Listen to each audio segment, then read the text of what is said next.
Olá, tudo bem? Meu nome é Giovanni Coutinho, eu sou microempresário, sou educador financeiro e estou aqui com...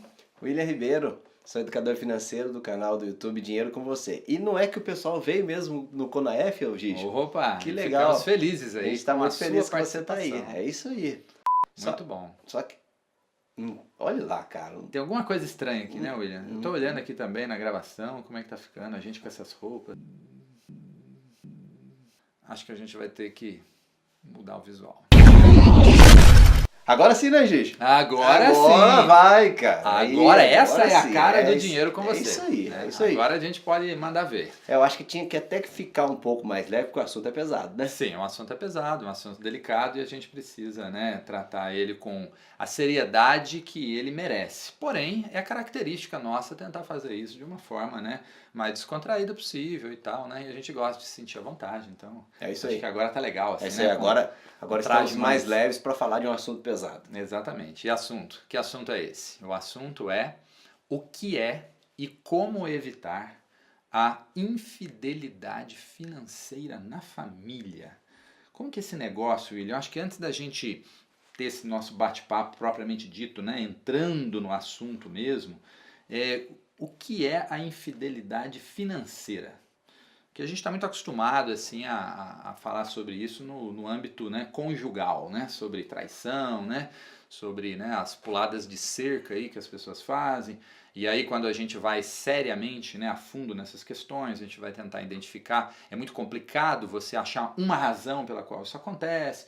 Né, isso leva os casais ali às vezes até meses e anos de discussão, antes de, né, acontecer ou um conserto ou uma ruptura total. E dá para trazer isso também para o conceito de infidelidade financeira? Sim, é uma infidelidade como qualquer outra, né? Uhum. Inclusive o assunto que sempre foi muito recorrente nos nossos trabalhos, né, Gijo? A gente escrevia Sim. pro Dinheirama, que é o maior portal de educação financeira do Brasil, né? Eu tinha um projeto pessoal que era o Minha Vida Nova, agora no Dinheiro com Você também está voltando a Legal. tal da infidelidade financeira. Porque o casal, em qualquer um dos aspectos de suas vidas, se ele não tiver alinhado, se o casal não pensar de uma maneira equilibrada, as Uhum. coisas não vão para frente. Por exemplo, você tem um perfil dentro do relacionamento que é o gastador e a outra Sim. pessoa é um controlador. Uhum. Né? Às vezes até em casos extremos, né? Gastar demais é um problema, Sim. economizar demais também é um problema. Também.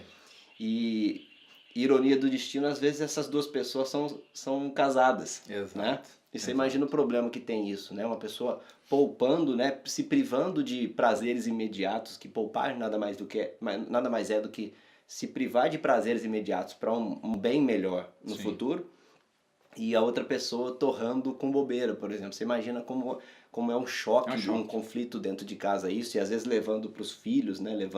Trazendo essa instabilidade emocional, levando até para os filhos, né? Sim.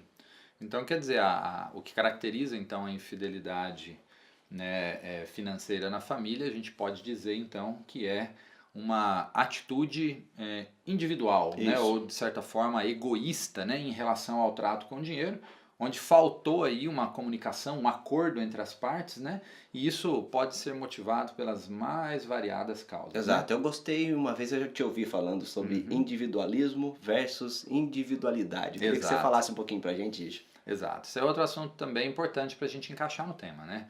Uma coisa é você dentro de um relacionamento, né, dentro de um casamento, ou de um namoro, enfim, você respeitar a individualidade do outro, que são os gostos, os desejos, né, o próprio perfil, né, a personalidade da pessoa, que é diferente, né? É importante que um entenda e respeite isso em Até, relação ao até outro. no dinheiro também. Tem Sim, uma fatia do dinheiro que a pessoa, seja os dois ganhando cada um o seu exato. dinheiro ou um só, tem um percentual dos gastos que tem que ser reservado Sim, para o gasto individual, não é isso? sim, mas até isso dentro do casamento precisa ser acordado, né? Perfeito. E aí que é o ponto, né? Muitas pessoas agem com o dinheiro de forma individualista. Eles tomam decisões financeiras sem consultar o outro, né? De forma arbitrária, sendo que o dinheiro é agora do casal. ou da família, né? Quando você, se for o seu caso aí que está assistindo a gente, se você já tem filhos maiores que participam, que compreendem a dinâmica financeira, eles também fazem parte disso. Aí a gente precisa, né, englobar também a questão dos filhos. Então, quer dizer, dentro de um contexto familiar, a gente tem que respeitar a individualidade de cada um, mas a gente não pode agir de forma individualista ou de forma arbitrária. Essa é uma questão importante.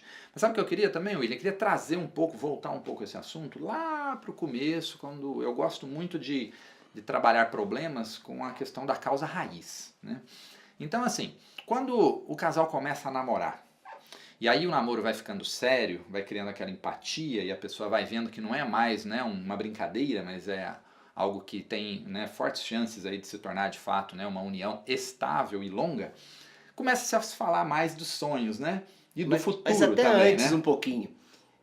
Tem a situação de dividir a conta da pizzaria, Sim, né? sim. Já tem algumas pequenas amostras grátis de como seria a convivência dos dois Exato. pré-casamento. Só que geralmente as coisas funcionam muito melhor antes do Sim, casamento, né? sim, Você só vê a pessoa uma vez por semana, não tem brigas sim. constantes, você não tem que viver o dia inteiro com a pessoa, né? E às vezes, infelizmente, a gente às vezes acaba tratando pior as pessoas Sim. que a gente mais ama, que estão do lado da gente, e chega um estranho pedindo informação, você é mais educado que a pessoa. Infelizmente é assim, né? Muitas vezes a gente age dessa maneira equivocada. Exatamente. Mas já tem algumas situações que acontecem antes do casamento, né? Você fala, olha, a minha namorada, ela não ganha bem, então peraí, deixa eu pagar. E às vezes a pessoa já não aceita, fala, não, por que você tem que Sim. pagar? Ou às vezes até o contrário, né? O homem que tem que pagar toda a conta. Que tem que pagar Não toda é a conta. mulher que tem que pagar. São pequenas experiências financeiras, exato. né? Mas vai vir o pior, que é quando você vai chegar, né? Exatamente, porque assim, começa-se a se falar mais agora dos sonhos grandes, né? O próprio casamento em si é um grande desafio financeiro, porque ele envolve muitos custos, né? Em relação a isso. Só que, curiosamente, o casal, ele conversa pouco sobre isso naquela época do namoro. Fala pouco sobre dinheiro. Fala-se muito sobre onde vão morar, qual vai ser o modelo de moradia, você vai morar de aluguel, vão dar entrada numa casa própria, parte de carro, transporte, a gente vai ter um carro próprio, a gente vai, né, se a pessoa viver numa cidade onde há esse serviço de compartilhamento, vou utilizar transporte público ou compartilhado, enfim, esse tipo de coisa tudo evolui, né, facilmente no namoro, né? É a questão de viagens, vamos fazer uma viagem, para que lugar a gente Lua de vai? mel, o que vai ter na festa de casamento? O que vai ter na festa? Investimentos de educação e carreira, né? Nossa, vamos investir na carreira, vamos fazer um curso disso, daquilo. Mas e o dinheiro para conseguir tudo isso?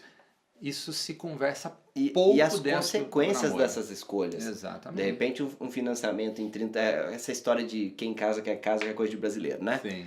Você se meter num financiamento em 30 anos para falar que a casa é sua, sendo que não é sua até que você pague o banco, né? Essas decisões com relação à saúde financeira da família em si, né?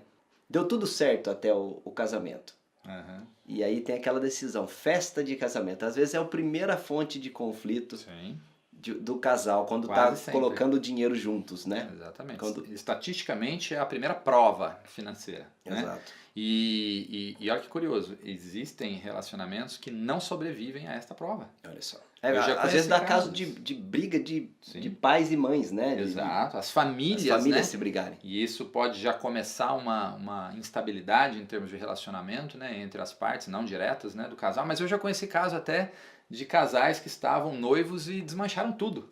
Por conta de tamanho estresse que eles tiveram, por conta do planejamento, ou do mau planejamento, no caso, né, em relação à festa de casamento, e ao que se faria que acabaram se revelando um ao outro, né, em termos assim daquele lado ruim, né, aquele lado, né, mais negro das pessoas, né, que até então estavam que só o dinheiro desperta, né? O dinheiro, as crises e os conflitos financeiros despertam, e acabou que esse casal ele descobriu, né, eu conheço pelo menos um que aconteceu, e esse casal descobriu que não tinha condição deles viverem juntos, né? E é uma situação complicada, porque você tem toda aquela pressão cultural, ou até de pintar os sonhos, principalmente para as mulheres, né, da festa de casamento, né? Exato. Depois ela descobre que não existe, que ela gastou o que ela não tinha na festa, o casal gastou, né? O que tinha e o que não tinha, para fazer uma festa para o pessoal sair falando mal da festa, né? Exatamente. Porque o salgado estava frio, a cerveja estava quente. Não é? Aí tá brava a coisa, né? Pois é, e é um dinheiro que às vezes faria toda a diferença ali para um casal que está começando a construir o futuro financeiro juntos, né? Uhum. E então, William, uma coisa que eu estava pensando que você já comentou, que é legal agora para a gente dar uma concatenada até aqui no que a gente falou, é aquela questão do seguinte: as diferenças de personalidade entre os casais, elas vêm agora para a vida financeira, e aí a gente pode falar um pouquinho sobre os perfis financeiros de cada pessoa, para a gente começar a construir a base, para a gente depois apresentar onde que os problemas de fato acontecem em relação à infidelidade ou à traição financeira, para então mais adiante a gente fechar falando sobre como evitar esse tipo de coisa, né? Muito legal. Porque assim como nós temos na psicologia os diversos perfis, né? Comportamentais, exato, né? O sanguíneo, o fleumático, né? O colérico e assim por diante, a gente tem também alguns perfis financeiros, né? Vamos elencar aqui alguns deles, ou até a sua totalidade aqui? Vamos lá, vamos ver se a gente lembra. A gente tem o perfil poupador, é um dos perfis, né, clássicos, que é aquele tipo de pessoa, né, que já tem por hábito, né, gastar menos do que se ganha, e ela tem por hábito acumular, ela gosta de acumular, né, os recursos financeiros, né, provenientes de suas rendas. Esse é um perfil muito... apesar que comum, bastante mas... abrangente também, Sim. dentro dos seus limites, né? Tudo em excesso faz mal, até água. Exato. Porque a pessoa torna-se avarenta quando chega no Sim. extremo do poupador, né? Inclusive é mais potencialmente perigoso Sim. essa pessoa dentro de um relacionamento, né? Porque qualquer gasto ela vai ser visto como supérfluo, né? Sim. É uma pessoa mais arbitrária, ela tende a ser arbitrária, né? Então ela tende a ser mais ditadora dentro da administração do dinheiro. E né? acaba tendo problemas sociais, inclusive, de dividir conta, de não escolher programas que a família toda tá indo, mas o cara tem dinheiro e não vai porque ele tá guardando, né? Sim. Talvez tenha, com certeza tenha alguma relação com alguma experiência passada que essa pessoa teve, né? Sim, e aí abre uma janela legal para a gente falar sobre uma coisa importante aqui, que é o seguinte: esses perfis foram formados também junto com a educação geral que a pessoa recebeu. Sim. Então isso é herança familiar, a gente tem que entender que da mesma forma que os traços psicológicos, essas questões comportamentais em relação ao uso do dinheiro também não são coisas simples de se modificar. É possível sim, para isso, né, tem toda essa quantidade de informações e recursos, nós estamos trazendo um pouquinho delas para você, mas não é uma tarefa simples mudar um tipo de perfil como esse. Às vezes a pessoa eventualmente passou fome na vida. Sim. Como é que você vai falar para ela, você pode gastar o que você quiser? A pessoa, Exato. Poxa, peraí, não é experiências assim, né? fortes e marcantes, isso marca né? demais, né? E que não dá pra gente ignorar. Felizmente, ou não sei se felizmente ou infelizmente, esse perfil é muito raro, principalmente no Brasil, né? A gente tem mais pessoas da outra faixa do espectro lá, que são os gastões, né? Exatamente. Então esse já é um outro perfil. É isso aí. É o perfil gastador, né? É o oposto desse perfil poupador, né? A pessoa não só gasta tudo o que tem, como tem uma tendência, inclusive, a fazer tomadas de crédito de forma desordenada. São pessoas que é muito arriscado você deixar, por exemplo, um cartão de crédito na mão de uma pessoa dessa. O crédito consignado, que fica à disposição de muitos facilmente, é um perigo também, porque pode ser que essa pessoa faça um uso também desordenado desse tipo de crédito, né, comprometendo ali o dia do recebimento da sua renda mensal ou quinzenal. Enfim, é o extremo perigoso também no sentido, né, de descontrole absoluto. Por outro lado, né, essas pessoas normalmente têm um perfil mais alegre, são pessoas que vivem mais até chegar presente, a fatura, né? Até chegar a fatura. Mas olha que curioso, da mesma forma que você falou das raízes lá do poupador, né, via de regra o gastador ele é uma pessoa mais boêmia, uma pessoa que gosta, dia, né? Isso, vamos viver o hoje, porque o amanhã ele é totalmente incerto, né? Pois é, só que a gente acaba vivendo 100 anos, né? Tem muita gente aí que vive 100 anos, você imagina esse cara sem um colchão financeiro, sem uma reserva de emergência, né? É importante a gente dar um flash, Gigi, que é o seguinte: a gente recebe, você já deve ter recebido vários, eu já recebi vários e-mails assim, da pessoa devendo, falando, olha, me indica qual o tipo de investimento que eu deveria aplicar. Falei, cara, não funciona, não tem nenhum investimento que você vai fazer que vai dar metade ou 1/10 dos juros que você vai pagar para o banco. Isso é impossível. Então, essa pessoa que ela gasta, ela tá fugindo daquela situação de mudar a realidade financeira no médio e longo prazo da família, né? O que mais temos aí dos perfis? Tem também o descontrolado. Que a Descontrolado. pessoa que não é que ela tem hábito de sair gastando Aham. horrores. É que ela não anota os gastos mesmo, não sabe quanto está gastando. Você perguntar Sim. para a pessoa qual que é o seu consumo, qual é o padrão de vida que você está vivendo Aham. atualmente, a pessoa não sabe te dizer. Não sobra dinheiro no fim do mês simplesmente porque a pessoa vive no piloto automático. Ela deve tomar muito susto, inclusive, Toma né? muito susto. Ao longo da vida. Sim. Porque vai levando a vida de qualquer modo, a vida financeira, né? Exatamente. Cai no cheque especial, cai no rotativo do cartão de crédito. Aham. Então são pessoas que não têm controle nenhum da parte financeira e acabam, por vezes, comprometendo as finanças da família, né? A gente poderia dizer, então, que esse perfil descontrolado é um dos mais perigosos, né? É um dos mais perigosos. Até é difícil Então- de encontrar alguma coisa boa, né? Tão Esse perigoso quanto gastar demais é Aham. gastar no piloto automático, né? Sim, é verdade. Tem outro tipo de perfil também que eu lembrei aqui, que são aqueles mais desleixados ou desligados, vamos dizer assim, né? Eles até não têm o descontrole absoluto, muito pelo contrário, é um perfil até onde as pessoas costumam gastar menos do que ganham. Só que eles não se importam.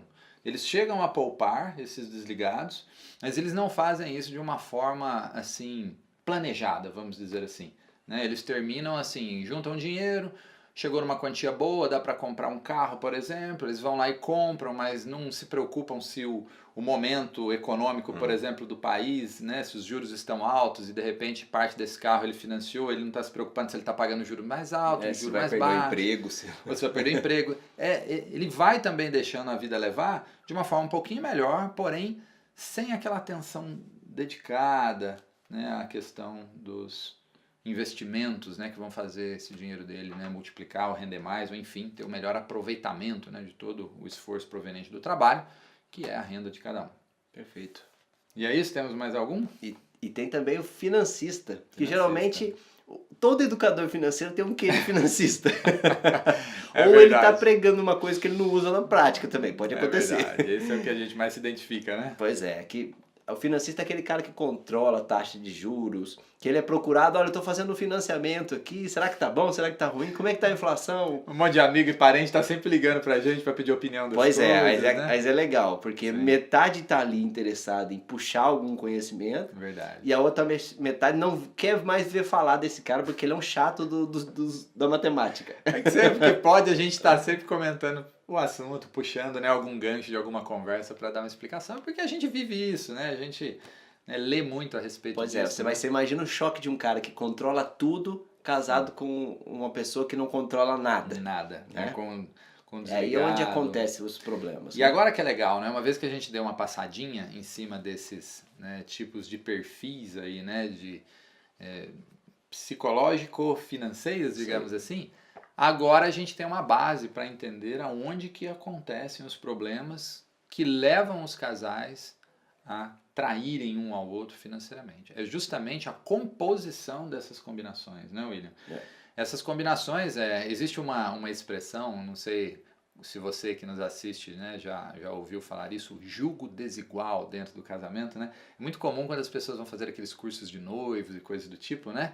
E aí o educador ali, ele comenta sobre essa questão. O que é o julgo desigual em termos gerais? São pessoas que são bastante diferentes uma da outra, se unem, né?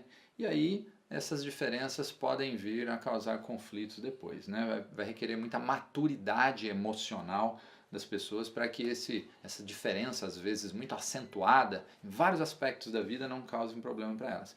No caso da vida financeira é a mesma coisa, né? A gente tem também essas diferenças acentuadas de perfis e elas podem trazer problemas. Porque imagine você, William, você que é um financista, né? Financista. É casado, não sei Adoro qual, planilhas. não sei qual o perfil da sua esposa, mas imagine que ela... A minha tá ali nos gastadores, tomara que ela não esteja assistindo. Então, Qual mulher que não gosta de gastar, né? Exatamente. Aliás, quem não gosta de gastar? Quem não né? gosta. E é um desafio, eu acho até legal a gente falar um pouquinho até, né, da nossa vida, da nossa dinâmica. Eu vou falar um pouquinho da minha também daqui a pouco, né? Mas no seu caso, você tem alguma dificuldade em relação a essa diferença? Porque você tem um perfil mais financista, ela tem um perfil que você brincou talvez um pouquinho mais gastador. E como que fica, né, a dinâmica? Porque é dessa diferença que brotam alguns probleminhas que podem se agravar depois, Eu né? tenho uma experiência legal para contar. Aham. as coisas não iam bem num certo ponto do nosso relacionamento, Aham.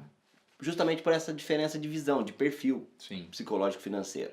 Porque eu sempre estou preocupado com o futuro dos meus filhos. É lógico, não Uhum. que a minha mulher não esteja, Uhum. só que como ela não estava envolvida na Sim. parte das finanças, Uhum. quando você não é envolvido, você não participa, Exato.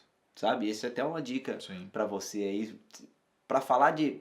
Se você quer envolvimento do seu cônjuge, do seu filho, quem quer que seja, Aham. com qualquer coisa, você precisa envolver a pessoa. Exato. Se você ficar fazendo as contas no computador Uhum. por você e você não, e a pessoa não entender da importância de por que você está fazendo Sim. aquilo, Os ó, isso aqui, resultados práticos, né? exatamente, olha, Uhum. depois que eu comecei a abrir mais, ó, vamos falar dos nossos objetivos financeiros, é Sim. até interessante isso. O pessoal gosta muito de falar em investimento. Investimento é ferramenta. Sim. Ferramenta para te levar aos objetivos financeiros. Sim. Né? Você não abre a caixa de ferramenta e vai lá, olha, qual que eu vou usar? Você não procura o primeiro o investimento, você procura o Uhum. objetivo primeiro, Sim. ó, depois você vai buscar a ferramenta. Exato. E uma vez que estavam mais táteis os Uhum. objetivos, fica mais fácil de você envolver a pessoa e falar, a Sim. gente precisa economizar para isso, isso aqui vai ser o estudo dos nossos filhos, Sim. isso aqui vai ser um carro que a gente vai comprar, olha, a gente precisa gastar menos do que a gente ganha, a gente está vivendo além das nossas possibilidades. Então, uma vez que houve mais envolvimento dentro de casa, Uhum. você não precisa fazer a pessoa entender dos números, mas você precisa entender da importância de ter uma harmonia, né, quando o assunto é dinheiro, principalmente de austeridade financeira, né? Sim. Entendo. E o que você tem algum caso que É, quer dizer? lá em casa também é interessante. Sofremos, né, uma modificação também em relação aos nossos perfis, né, financeiros, mas assim, não foi nada algo forçoso não, sabe? É tanto eu quanto a minha esposa, né, ao longo da nossa convivência, a gente está aí, né, no momento que eu gravo esse vídeo aí, estamos com 7 anos de casados, a gente foi evoluindo isso e percebendo individualmente que a gente precisava modificar esses perfis. Eu tinha um viés assim um pouco mais poupador antes, né, eu poupava, mas sem objetivos. Então eu passei a me enquadrar mais dentro do perfil financista, né? Onde eu busquei mais informações a respeito dos detalhes sobre investimentos e tal, para poder trabalhar melhor, né? A multiplicação, né, do patrimônio em relação aos objetivos que eu tinha. E ela, que talvez tivesse um perfil mais para o desligado, né? Ela passou, né? Fez uma passagem mais rápida ali pelo perfil poupador, que é natural, né? Quando você sente a necessidade de segurar um pouco, né? O dinheiro.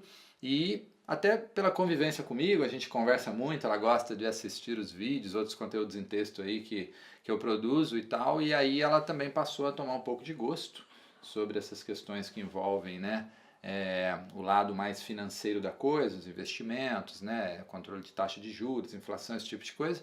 E ela está agora com um pezinho aí dentro do perfil financista, digamos assim, entre o poupador e o financista, mas a gente se entende, graças a Deus, muito bem lá em casa em relação a essa parte das finanças, né? E tem aquela situação também de a sociedade machista em que Uhum. vivemos faz com que tenha aquela obrigação imposta pela mídia, pela sociedade, até pelas próprias mulheres, Sim, de se manterem bonitas. Só que tem aquela condição dos produtos da moda, aqueles que sim. são anunciados pelas atrizes famosas, pelas modelos, né? Aham. Que mesmo elas usam Photoshop pra caramba, né? Não tem mulher É, perfeita, mas isso induz na cabeça de sim, muitas delas a necessidade de se manter daquela forma. E isso custa dinheiro, sim, né? Seria um dinheiro que você estaria desprendendo naquele momento que você poderia gastar, guardar para depois. Então sim, essa conciliação de se manter bonita agora e ter dinheiro para o futuro, né, para sim, uma aposentadoria ou até para qualquer problema de emergência que acontecer com a família, esse dilema é ainda mais forte para a mulher, né? sim, sim. O homem tem suas dificuldades também, no sentido também de mais de status, né? Sim, Posicionamento exato. social, status, né? O carro, né? Apesar de toda a mudança que a sociedade, né? A nova geração está tendo em relação a como se enxerga o carro, mas o veículo, né? Principalmente para os da nossa geração, ele é um símbolo, né? De status também, Falando nisso, a gente fez né? um vídeo lá no Dinheiro com Você. É Aham. legal você acessar no YouTube, você vai ver eu e o Giovanni Coutinho falando de ostentação. É verdade. Você vai ver, a gente falou bastante dessa história do carro, né? É um vídeo divertido, mas também com um viés muito sério em relação a essas questões. E tudo isso tem que ver, né? Esses perfis todos que nós falamos, né? Eles são a base para a gente compreender exatamente o que gera, né? Esse problema, né? Da infidelidade financeira. São justamente as diferenças não trabalhadas entre esses perfis que levam a uma espécie de estresse financeiro dentro do relacionamento, que se não for tratado com muito diálogo e conversa, vai terminar por configurar algum caso de traição financeira propriamente dito, né? Que é uma decisão unilateral, né, de um dos cônjuges no que diz respeito às decisões que envolvem dinheiro. Em alguns casos, isso é feito até com um viés de proteção por parte de um deles. Vou dar um exemplo, imagina uma pessoa, um homem que é controladinho, ele é ajustado, ele tem o perfil financista, ele compreende, tem metas objetivos. Ele tenta a todo custo, por exemplo, explicar isso para sua esposa. Mas ela continua alienada, ela não se importa, ela não quer saber, ela deixa tudo por conta dele, né? E mesmo quando ela tem o dinheiro nas mãos, às vezes gasta de forma irresponsável, o que ele faz? Ele vai tomar as rédeas por conta própria. Muitas vezes ele cansa, né, de tentar envolver a mulher Seria dentro. um caixa 2 bem intencionado, Bem digamos intencionado. assim. Mas que pode ser interpretado como uma traição financeira. Pode ser interpretado, apesar do viés ser positivo, né? Se ele está tomando decisões, né, onde ela não participa, onde ela não sabe, isso se caracteriza. Agora, é claro, você mulher, e eu falo especificamente sem para você, sexismo, né? Pode ser o contrário, né? Pode ser o contrário, mas assim, em termos estatísticos, né, eu até arrisco a dizer para você mulher, via de regra, a mulher ela se importa menos, né, com a vida financeira. Quando a gente está falando de classes sociais mais elevadas, essa diferença de interesse, ela praticamente ela é inexistente. Mas quando a gente fala mais da classe média, de classe baixa, via de regra, as mulheres não se interessam muito por assuntos relacionados ao dinheiro. Embora elas sejam controladas, elas gostem de fazer o controle, elas não têm muita informação sobre multiplicação, né, sobre investimentos, sobre formas de geração de renda, né, de aumento de renda, etc. Então, mas a mulher que está assistindo né, esse vídeo já é uma mulher diferente. Exato, né? Mas e que ela multiplique isso, né? Que leve isso para as outras, né? E claro, também tem homens que se enquadram nisso, mas em termos, né, de probabilidade, né, as mulheres, o convite é maior para as mulheres, né? Vide o próprio mercado financeiro como um todo, como que a figura masculina é predominante, né? Isso também é um indício, também né? de muito poucas mulheres na área de exatas, né? Dentro das faculdades de exatas. Exato. Elas também. preferem, via de regra, matérias de humanas, né? Sim. Agora diz uma coisa, William, você tem algum exemplo assim de caso real para a gente começar a explicar mesmo para quem nos assiste aí sobre a questão da infidelidade financeira? Alguns exemplos da vida real assim para a gente deixar? Eu tenho um, mas gostaria que você desse um primeiro. A traição, na verdade, ela se configura pela quebra da palavra, né? Sim. Ou por quebra de expectativas, né? De expectativas acordadas entre o casal. Quando acontece com o dinheiro, geralmente não envolve, independente do valor, a pessoa pode pegar e falar, poxa, mas se a pessoa está fazendo isso comigo, às vezes é pouco dinheiro, né? Se ela está fazendo isso comigo por causa de X reais, será que ela não está escondendo alguma coisa mais de mim? Sim. Então, principalmente o ser humano gosta de alimentar as coisas, né? A gente tende muito a superdimensionar os problemas. E a situação que eu tenho de um amigo é bastante... Você vê que é muito psicológico, mexe essas coisas. Essas coisas mexem muito com o psicológico da gente. Ele, antes de casar, não sei por que razão, ele foi consultar, ou alguém consultou para ele, eu não me recordo direito dessa parte. Mas sei que consultou o CPF da esposa nos órgãos de proteção de crédito e viu que ela estava devendo em diversas lojas da cidade. E ela nunca tinha comentado isso com ele? Não, nunca tinha comentado. E cidade pequena. Todo mundo conhece todo mundo. Todo mundo conhece todo mundo. Só, pô, olha quem eu tô casando, será que ela tá escondendo mais alguma coisa de mim? Né? E quando na verdade, assim, provavelmente, indiretamente, o seu nome fica associado quando você não é casado, e quando você casa, ilegalmente, você também é parte da dívida, né? Tô achando que depois dessa, quem tá assistindo, se não for casado, vai começar a puxar a ficha completa do outro. Como diz você, puxar a capivara. Puxar a capivara. Pra poder entender se não tem nada escondidinho aí. Pois é. E no caso dessa esposa, desse meu amigo, ele, depois de casado, ela continuou com esse hábito destrutivo de comprar com o dinheiro dos outros. Para você que não acompanha muito a educação financeira, a gente fala sempre isso, né? Quando você compra a prazo ou quando você compra fiado, você está comprando com o dinheiro dos outros e arcando com todos os seus ônus nesse processo, né? E mais do que isso, a pessoa comprava e não pagava, ainda tirava, contraía empréstimos nas lojas de roupa. Pra você ter uma ideia não poderia ser mais destrutivo, né? Porque juro alto, juro altíssimo, mais até do que os meios tradicionais que já são absurdos, né? Sim. E isso aconteceu depois do casamento, depois dele já ter casado. Então já tinha um histórico anterior Sim, da infidelidade financeira e aconteceu depois. E eu lembro que a cabeça dele estava totalmente mudada, sabe? sim, Tava transtornado mesmo, porque ele vem de uma família que se ficasse devendo 50 centavos para alguém não dormia, sim. sabe? Aí é um choque. Choque total. E hoje eles estão bem, mas foi uma barra para eles, sabe? Sim. Conseguiram se ajustar, né? Conseguiram. Isso, a gente vai falar mais daqui a pouquinho sobre essas Ah, ferramentas de ajuste, né? detalhe, ele Aham. cadastrou o CPF dela Aham. num serviço desse de avisar quando a pessoa faz compra. Olha que interessante. Olha o que ele teve que fazer. Sim. Mas isso trouxe uma paz Sim. interior para ele. Não é, eu acho que não é a maneira mais saudável de fazer, mas aquilo Mas tem é uma- funcionado, porque Sim, eu conversei com eles tempo atrás, tá tudo certo, sim, mas é uma situação, olha para você, dependendo do Sim. ponto, isso termina um casamento, sim. né?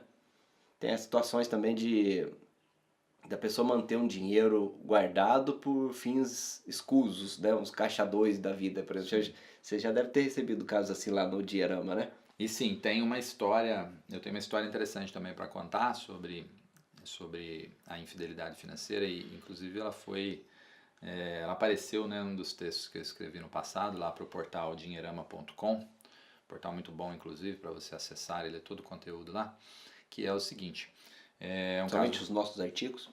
nós também, né, Puxar a sardinha um pouquinho. tanto o William como eu somos, né, articulistas, né? Não, mentira. Só tem artigo bom lá. Então só tem pessoal de É lá, verdade. realmente é muito fera. Inclusive um grande abraço para o Conrado Navarro e para o Ricardo Pereira, né, que mantém aí o portal com maestria. Renato também, Renato Renato Devono. Devono também, outro grande articulista lá do portal, entre vários outros, É né? isso aí. Muito bom. Então, quer dizer, a história ela é a seguinte, caso real, tá? A pessoa me procurou e começou a perguntar para mim sobre a questão do uso do dólar como investimento. Aí eu expliquei para ela, falei, o dólar não é muito, ou não deveria muito, né, ser visto como investimento, mas sim como, né, uma reserva de valor, um instrumento de proteção, né, o famoso hedge, né, da palavra em inglês aí que vem a proteção. Mas há casos específicos em que, dependendo da manobra e da situação econômica, né, do Brasil versus, né, o restante do mundo, pode sim, o dólar até vir a ser uma espécie de investimento. Mas aí eu falei para ele, por que você está perguntando isso? Tem coisas tão mais interessantes no momento do que o dólar, investir, né? Para investir, os juros, né, estavam altos na época, e ele comentou comigo, não, é o seguinte, é porque o dólar é algo que eu posso ter em espécie. E isso faz com que eu possa acumular, né, um patrimônio que me proteja aí, né, dos vieses econômicos, de tal forma que ele não apareça em nenhum tipo de sistema assim, de controle, porque eu posso guardar ele dentro da minha casa, na minha caixinha secreta, em algum esconderijo secreto. Mas deixa eu... Né? Não sei se a minha pergunta vai fazer spoiler, mas... Uhum. Ele queria esconder do governo? Então, não. Aí depois eu vim descobrir ao longo da conversa que ele queria esconder da esposa. Nossa. E aí eu perguntei por quê. Ele falou porque aliás, o casamento dele já dava sinais de deterioração. Então ele já estava pensando num possível divórcio à frente.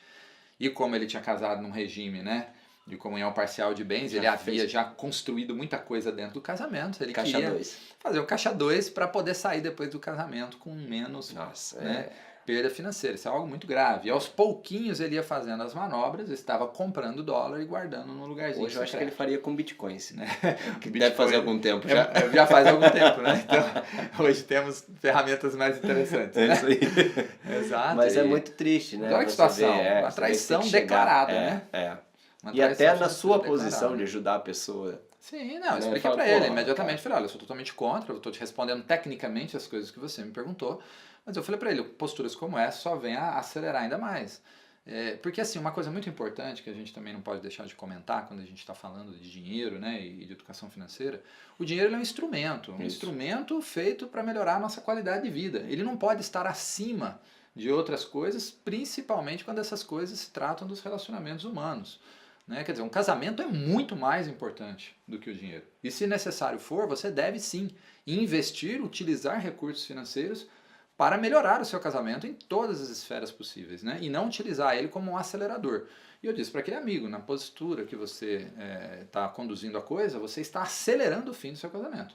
Você deveria estar investindo para poder aparar as arestas, chegar num bom acordo, procurar especialistas no ramo da psicologia, para poder ver aonde que está a essência dos problemas. E tem aquela de gratidão também, né? Aham. Você compartilhou tudo com aquela pessoa e tem muito caso disso, né? Do cara que a mulher abandonou toda a carreira dela para estar em Sim. casa com os filhos Sim. e na hora de separar fala, não, peraí, isso aqui foi tudo eu que construí, Exato. né? Exatamente. Onde está a gratidão, onde está pelo menos a hombridade no sentido mais sem Sim. gênero da palavra, né? Exatamente. E você me fez lembrar de uma coisa, né, que eu não tenho problema nenhum em comentar aqui no vídeo, né?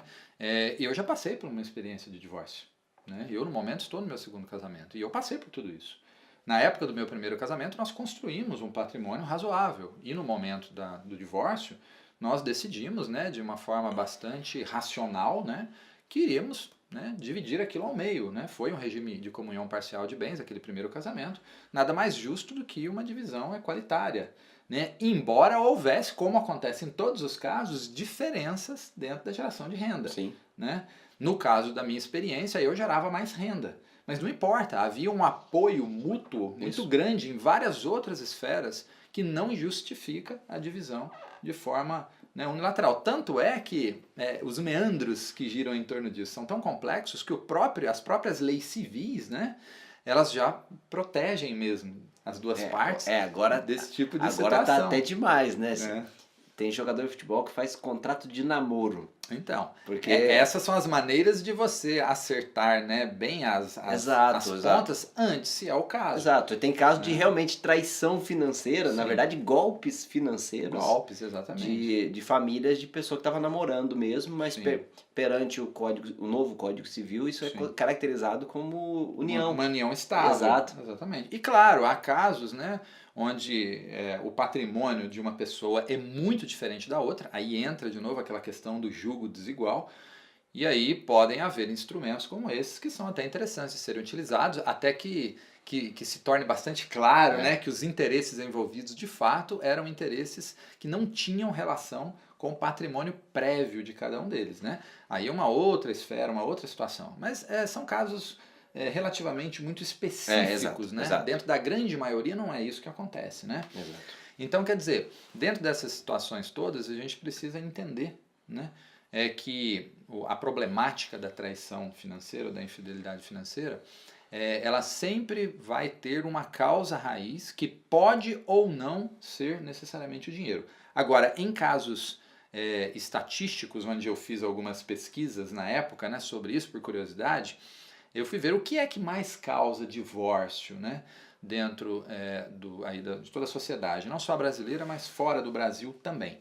O dinheiro, curiosamente, nos trabalhos bem feitinhos ali, técnicos dos especialistas, não aparece no primeiro lugar. Mas há uma ressalva em alguns desses trabalhos onde eles comentam o seguinte, que não é possível mensurar de forma exata, matematicamente correta, a influência que o dinheiro pode ter. Tem casos que não chega nem no ouvido do entrevistador, né? Exato. Que a pessoa vai ter vergonha de falar, alguma coisa assim, né? Sim, então assim, eu tenho uma visão. A minha visão é de que o dinheiro, ele encabeça sim, ele está ali entre a primeira causa de divórcios, né, ou a maior causa entre os divórcios. Nós compartilhamos dessa visão. Justamente pelas questões indiretas que os desgastes financeiros causam dentro do relacionamento em geral. Né? Eu estou vivendo no momento, né, agora em que eu gravo esse vídeo, né, uma situação interessante, porque eu e minha esposa, como microempreendedores, nós também, né, somos sócios tanto na vida como nos negócios, né? Tanto perante a sociedade civil, e aí vale uma coisa importante a gente entender, né, que o casamento ele é um contrato, né? Então ele é uma sociedade. Tá, por isso que a traição ela é problemática tanto do ponto de vista amoroso como do ponto de vista jurídico. Jurídico, porque um contrato, é uma sociedade, né? E eu estou percebendo dentro dessa experiência também de trabalhar junto com o cônjuge como que é delicado, como que várias questões financeiras vêm à tona. A maneira de gerenciar, a maneira de girar o fluxo de caixa desse negócio, a gente tem visões diferentes, um é mais agressivo na hora de fazer os investimentos, né, nos produtos, o outro é um pouco mais conservador, e tudo isso a gente tem que administrar, mas por outro lado é muito legal, porque isso gera para nós, né, uma riqueza, uma possibilidade de diálogos bastante profundos sobre o assunto, que extrapolam para a nossa esfera da dinâmica financeira familiar, não a do negócio, mas a familiar, porque nós separamos bem esses dois mundos, como eu acho que tem que ser mesmo para não dar confusão, mas a gente consegue extrair benefícios de um mundo para o outro, né? Do profissional para nossa dinâmica familiar, justamente por conta da intensidade de diálogos que acontece. Essa é a mensagem central. Converse sobre dinheiro Sim. com a sua família, com o seu cônjuge, com o seu filho, porque as coisas não acontecem por acaso, né? Você não vai ter uma fonte de renda extra se você não planejar, essas coisas não caem do céu, exceto se você ganhar na loteria, né? Exatamente. Eu brinco com um amigo, ele fala, eu não falo de dinheiro porque eu não tenho dinheiro. Não, eu digo, você não tem dinheiro porque você não fala de dinheiro. Nossa, isso é algo importante. Porque não é por acaso, né? Quem tá devendo ou quem não tem dinheiro, esse sim devia falar de dinheiro, devia buscar novas formas de conseguir renda, né? De maximizar o patrimônio, de mudar a sua realidade. Sim, isso é quebra de paradigma, Exatamente. né? É algo importantíssimo. Não dá para esperar resultados diferentes fazendo a mesma coisa, né? Exatamente. Então, quem tá em dificuldade, aí sim você tem que conversar, né? E isso fortalece o casamento, né? Sim. Você sentar, você conversar, olhar no olho do seu cônjuge e falar, olha, nós estamos passando por essa dificuldade, nós queremos sair daqui e chegar aqui. O que a gente pode fazer juntos? E só os casamentos fortes o suficiente que passam por esse processo sem uma ruptura de um divórcio, por exemplo, né? Exatamente, exatamente. Eu costumo dizer isso e declaro aqui numa gravação, né? Comentando ainda sobre a minha experiência anterior, sobre o meu divórcio, né? Foi incompetência de ambas as partes, né? Eu admito, eu assumo muito bem, muito claramente a minha incompetência em gerenciar várias esferas, inclusive a financeira, da minha experiência matrimonial anterior. Claro que agora, né, errar duas vezes seria burrice, né? Eu vivo agora uma experiência muito gostosa, muito proveitosa, né, com a minha segunda esposa, por conta dos aprendizados que eu tive através da dor. Você que está nos assistindo, se ainda não passou por uma experiência assim, você não precisa chegar num divórcio para isso. Porque o diálogo, a conversa é o caminho para resolver, como o William disse. Não tem que ir pela dor. Vá pela experiência dos outros também. Aprenda, ajuste isso. É muito mais fácil e muito mais barato você fazer isso, né? Resolver essas coisas através do diálogo e da transparência. E se não houver diálogo, por exemplo, você vai precisar anotar as suas dívidas e fazer cortes no seu orçamento. Sim. Se não for pelo diálogo, fala, poxa, ao cônjuge fala, mas cadê a TV assinatura dos nossos filhos? Né? E isso vai minando ali o relacionamento, né? Vai acontecendo, as coisas não foram acordadas, né? Você precisa... Pequenas coisas, exatamente, né, que vão se tornando grandes desgastes. Me lembrei de uma coisa importante também. Até onde chega, né, a falta de diálogo, a gente comenta muito aqui, ou falamos muito sobre a questão da ruptura do relacionamento. Mas existem alguns casos mais extremos, né, William? Inclusive até televisionados, né? Alguns mais recentemente, outros nem tanto, sobre casos extremos, né, de falta de diálogo e que também configuram a infidelidade financeira. Casos que envolvem, inclusive, a perda de vidas, né?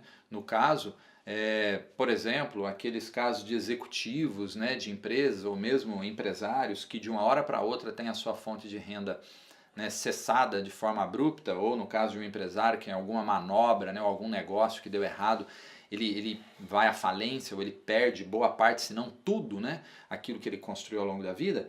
A incapacidade, às vezes, dessa pessoa de lidar, né, com a verdade dos fatos agora, de chegar, colocar tudo isso na mesa para a família, explicar a queda brusca do padrão de vida que provavelmente viria após isso, às vezes faz essas pessoas tomarem um terrível atalho, que é o suicídio. A gente vê casos absurdos disso. A pessoa ela fala, não tem jeito, a minha família não vai entender. Como fica a minha honra? Como fica, né, a minha vida, a minha situação? Né? É o que eu digo, o dinheiro ele não pode estar acima dessas coisas. A vida é o bem mais precioso. O dinheiro é só um instrumento, né, para melhorar a qualidade de vida. Não importa a quantidade que você acumulou. Tanto é que a gente observa na sociedade pessoas com tão poucos recursos e patrimônios que têm uma saúde emocional plena. E o oposto também é verdadeiro, né? Pessoas que têm bastante estrutura, né, financeira em termos patrimoniais, mas que são bebês em termos emocionais, pessoas que têm extrema dificuldade de relacionamento, no trato, né, com outras pessoas, principalmente com as pessoas de maior intimidade, que são aqueles que estão dentro da própria casa. Exato. Né? E eu acho que a chegada de muito dinheiro e a retirada de dinheiro da família, isso é onde separam os casais dos meninos, digamos assim, porque Exatamente. são só casamentos fortes o suficiente para conseguirem lidar com isso, né? Às vezes até o excesso de dinheiro repentino Sim. pode causar problemas. Exatamente. Exatamente. Aí não, é muito legal você falar isso, né? Porque gera dor, né? As duas coisas geram dor, né? Até ficar muito rico de uma hora para outra gera dor, né? E eu não vou negar que essa dor, ela é aguda, porque ela é. É muito difícil, principalmente o contrário, quando você tem recursos e agora tem que ajustar a sua vida para um padrão menor. A dor é muito aguda. Agora, usar isso, por exemplo, para destruir uma família, um relacionamento, até a própria vida, aí já é demais. Aí já é falta realmente de controle emocional, um desequilíbrio muito grande que precisa a todo custo ser evitado. E agora, William, para a gente, né, fazer um fechamento disso tudo, eu pergunto para você, né? Vamos falar um pouquinho das ferramentas, né? Agora, colocar foco, a gente já falou delas aí ao longo desse nosso bate-papo, né? Mas vamos colocar um foco, né, em algumas ferramentas para se evitar, né? Como ficar livre, então, né, da infidelidade ou da traição financeira. Antes disso, só deixar 2 motivos pelos quais você deve falar de dinheiro dentro da sua família. Sim. O primeiro delas é a inflação. Sim. Porque agora a gente está vivendo uma calmaria até que se prove o contrário, né? Até Sim. que o cenário político não volte a atrapalhar novamente. Sim. Mas a inflação no Brasil é como se fosse uma febre que vai e volta. A gente nunca está livre dela. É verdade. Lembrar de uma situação, olha, o governo tem 2 jeitos de te deixar pobre. O primeiro é com impostos. Sim. Só que ele não gosta muito de fazer, que o custo político é muito alto. Sim. A segunda é imprimir dinheiro a rodo. Ele lembra que ele tem a máquina de dinheiro. É verdade. Então ele imprime dinheiro, você olha na sua carteira, tem 100 reais lá, mas 100 reais não compra mais nada. Porque gera inflação. Gera inflação. Uhum. Então o que acontece? Se você não, pelo menos acompanhar minimamente as notícias, Sim. ver o que está acontecendo, ter ideia um pouquinho do que está acontecendo e como se proteger da inflação, Sim. que é o mais importante. Exato. Por exemplo, tem títulos do governo, de bancos, que te protegem contra a inflação. Sim.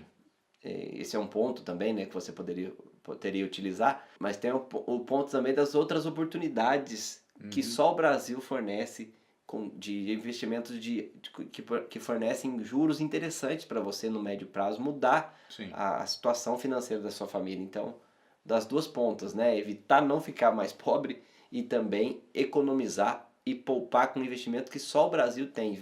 Quando você não fala sobre isso, não procura saber, você está deixando isso passar e tem muita gente ganhando dinheiro alheio à sua percepção, né? É verdade. 2 coisas pra gente finalizar, na verdade. Uhum.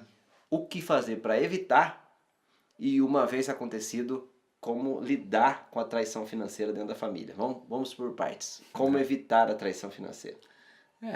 A gente falou, você comentou na palavra ferramenta, né? Em algum momento aí no nosso bate-papo. E eu considero essas ferramentas, né, que são relativamente simples, né, mas não são tão fáceis de serem operadas dentro da dinâmica do dia a dia por conta das diferenças aí dentro do relacionamento familiar, né? Uma ferramenta é o diálogo, nós falamos já bastante dela aqui ao longo do nosso bate-papo. É fundamental um diálogo transparente entre os cônjuges e, no caso dos filhos maiores, junto com os filhos também, incluindo os filhos nisso. Transparência em todos os aspectos. Se as coisas estão indo bem, conte, comemore inclusive em família, né?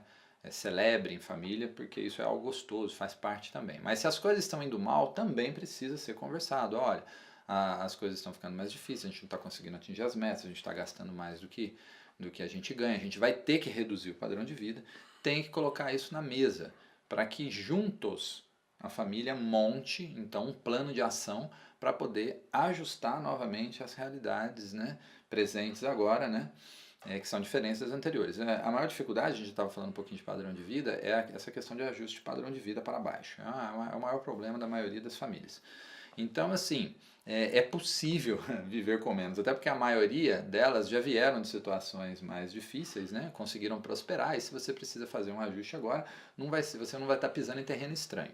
Se é o caso de você pisar em terreno estranho, você sempre teve um padrão alto e agora tem que viver um pouco mais baixo, você vai estranhar, mas acredite, você vai sobreviver. É totalmente possível. A gente vai descobrindo ao longo de alguns ajustes que a gente faz na vida, como que a gente gasta com supérfluos, né? Falo isso por experiência própria, eu já tive meus altos e baixos, né? Eu já tive... E a gente continua né? comprando coisa que não usa, hein? Sim, Isso é do sim. ser humano, não tem como, né? E sempre tem espaço para a gente poder ajustar aqui e ali, melhor dizendo, né? E fazer com que a situação se encaixe dentro do orçamento. A máxima da educação financeira sempre vai valer. Você tem que gastar menos do que você ganha. Não tem condição de fazer o contrário, porque aí a falência virá, é uma questão de tempo. É importante que você faça com que a dor que você está sentindo de mudar seja compartilhada dentro de casa, que você assegure que essa dor, que você tocou a outra pessoa também, porque Exato. caso contrário não vai ter efeito. Não vai ter efeito. Né? Você vai ser o perseguidor da outra pessoa, ela vai pensar, olha, já veio um cara chato, ou ele não quer que eu viva, ele não gosta de mim, não me ama, né? Aquela situação toda de se a pessoa não sentir que realmente tem que mudar, isso tem que partir da família inteira, né? Exato. E uma coisa assim, que é mais séria, não poupe, você que tem o maior controle e a visão, se isso acontece de forma unilateral aí na sua família, não poupe os demais membros da família de saberem que algo vai mal. Não fica postergando isso para contar só depois que a situação está muito crítica, não. Conte logo. Agora, a outra situação que você falou, e se já não tem mais jeito? Já foi, já errei. Você já identificou que a outra pessoa não foi honesta financeiramente falando, né? Como lidar com isso? Exato. Ou mesmo se a pessoa, se você observou, né, que a situação financeira da família estava em franca queda e não contou, né? Pelos mais variados motivos, por medo, por poupar, seja lá o que for, e agora a situação ficou crítica, não dá mais para ajustar. Então, quer dizer, a coisa ruim já aconteceu. Aí é outra ferramenta também, uma ferramenta emocional muito importante, que precisa ser exercida nesse momento, que é o perdão. Porque não tem jeito, aconteceu um erro. E aí... O passado não dá para voltar atrás. Não dá para voltar. E aí o perdão ele é a única ferramenta capaz de reparar isso, né? E eu costumo dizer sobre o perdão, entrando numa esfera um pouco mais comportamental agora, né? O perdão, William, ele não é você esquecer do que aconteceu, porque existe um conceito de senso comum em relação a essa palavra, né? Que perdoar é esquecer. Não, você nunca vai esquecer o que aconteceu. O perdão é diferente. O perdão é o exercício psicológico de você lembrar do que aconteceu, mas decidir não se importar mais com aquilo. E aí um machucado, eu acho que é uma boa visão, né? Pra gente fazer um paralelo aí, né? A ferida sempre vai estar lá, né? Exato, você se machuca, na hora dói muito aquilo, né? Traumatiza em alguns casos, dependendo do tamanho do machucado, da lesão que você sofreu. Aí você trata aquele machucado. Aos poucos, o medicamento, né? Ou aqueles pontinhos que você tem que dar se for um corte, né? Vai curando aquilo, a dor vai diminuindo, vai cessando. Vai chegar uma hora que você não vai mais sentir nenhum tipo de dor em relação àquilo. Você vai olhar, talvez para o seu braço, você vai ver aquelas cicatrizes daquilo que um dia te machucou, porém, você já não vai mais sentir a dor. A lembrança está ali. É quase como uma perda de um ente querido, né? Você nunca esquece, mas você conforma, né? Exato. As coisas ficam mais tranquilas. Ficam mais tranquilas. E aí o problema, por que muitos casamentos acabam no momento dessas crises financeiras? Pela incapacidade das pessoas de decidirem perdoar, de decidirem esquecer o que aconteceu, apesar de lembrarem daquilo. Então, essa é uma outra ferramenta poderosa. Porque o dinheiro não perdoa. Você vai continuar pagando o erro daquela pessoa. Vai pagar. Né? Do cônjuge. Exato. Se foi um deslize, alguma manobra errada em relação ao dinheiro, todos vão sofrer. É isso. Então, aí que está. O senso de unidade familiar precisa estar muito alto. Então, você que está nos assistindo, você já percebeu ao longo de todo esse bate-papo, né? E nós sabemos bem disso, né, William? Como que é truncado a questão financeira com a questão emocional.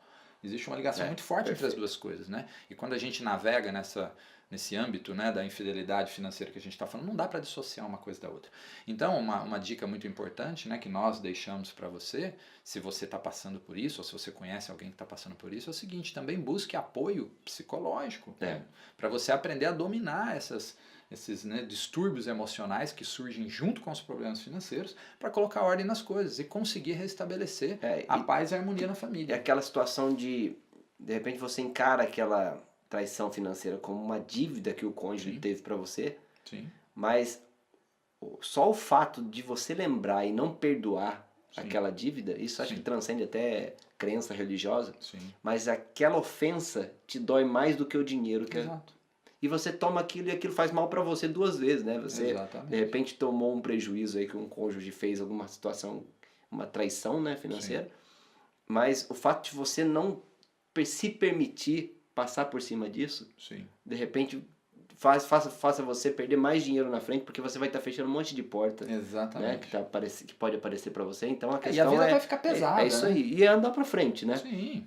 Passar uma boa mensagem para os filhos, né? Exato. Isso de repente pode ser uma oportunidade de, principalmente se os filhos já foram envolvidos de maneira indireta. Sim, um aprendizado. Né? Exatamente, para eles conseguirem constatar que o amor dos pais é maior, o casamento é mais importante, a vida tem que seguir de um jeito ou de outro, o dinheiro a gente perde, o dinheiro a gente ganha, mas a situação é enquanto tem vontade de estar juntos e confiança no futuro melhor, né, que não vai acontecer de novo Sim. o problema, tudo vale a pena, né? Exatamente. E aquela máxima, né? Hoje em dia, apesar de, em termos práticos, né, a sociedade esteja medindo muito as pessoas pelo que ela tem, o fato é que nós precisamos resgatar o conceito, né, de sermos todos avaliados, né, e medidos pelo que nós somos e não aquilo que nós temos. Né? Às vezes você casou que é o mais e importante. não tinha nada, a família não tinha nada, e de repente você era super feliz, né? Sim. Agora numa situação de perda de dinheiro, alguma situação financeira, até traição financeira mesmo, Sim. você fala, peraí, a gente era feliz nesse momento só por causa do dinheiro? E se a gente lembrar para trás, né? Exato. Como a gente faz com as nossas infâncias, né? Como a gente costumava ser muito feliz, mesmo sem ter dinheiro. Outra coisa que me faz lembrar também, nesses momentos, para aqueles que nos assistem também, que estão em situações mais críticas, procure, na medida do possível, quando você tiver tempo livre também, se retirar um pouco da bagunça da situação, do barulho, às vezes, da cidade. Vai para um lugar mais calmo, tranquilo, para você passar um período um pouco mais, digamos, meditativo, para você resgatar, né, William, talvez alguns princípios e valores, né, já que você citou aí questões de infância, né. A simplicidade na vida também é uma ferramenta importante para a gente utilizar nesses momentos complicados. Porque a gente vai passando o tempo, a gente tem uma tendência de ir sofisticando a nossa vida, né? Exatamente. A tecnologia, inclusive, está nos proporcionando muito isso, né? Mas é legal a gente ter contato com o simples, resgatar o simples na nossa vida, e a gente vai perceber que há muita coisa legal, bela, né? Prazerosa também no simples, para aqueles que não têm condição financeira, seja por um erro ou até por opção própria, né, de não ter um patrimônio tão alto ou de ter que lidar com a perda patrimonial e etc. Né? Resgate o simples, né, que há em você e estimule os demais da família também a fazer isso. Isso tudo eu acho que é um conjunto de coisas aí que vai ajudar a você a trabalhar, lidar melhor com tudo isso, né? Acho que a gente teria muito mais ainda para falar, né, William? Você está com tempo? Gente, né, Pergunta lá pro papo sobre isso aqui, né? A gente também, mas a gente precisa de fato limitar aí essa nossa conversa para você. A gente espera que tenha sido, né, proveitoso, né, William? Exato. A gente continua, né, nos nossos canais, nós somos educadores financeiros. Exato. Você pode nos encontrar no Facebook e em várias outras mídias sociais aí, e a gente está disposto a ajudar, que é o nosso propósito de vida, né? Mudar a relação das pessoas, que as pessoas têm com o seu próprio dinheiro, para que elas possam viver uma vida mais saudável, sem traição financeira, né? Exatamente. E se aconteceu, bola para frente, dinheiro, você não pode deixar de enxergar as próximas oportunidades, né? Exato. Se houver amor, você perdoa tudo e reconsidera e faz de novo, né? Exato, você reconstrói e pronto. É isso aí. Então, um grande abraço para você. Obrigado por ter nos acompanhado até aqui. E acompanhe as demais palestras aí do CONAF, um evento muito legal que foi pensado com carinho para que você tenha maior capacidade de administrar as finanças dentro da sua família, algo tão importante, né, como nós comentamos aqui. É isso aí. Cuide bem do seu dinheiro e da sua família, que é o mais importante. Exato. Muito obrigado. Um abraço para vocês aí. Até mais. Tchau, tchau.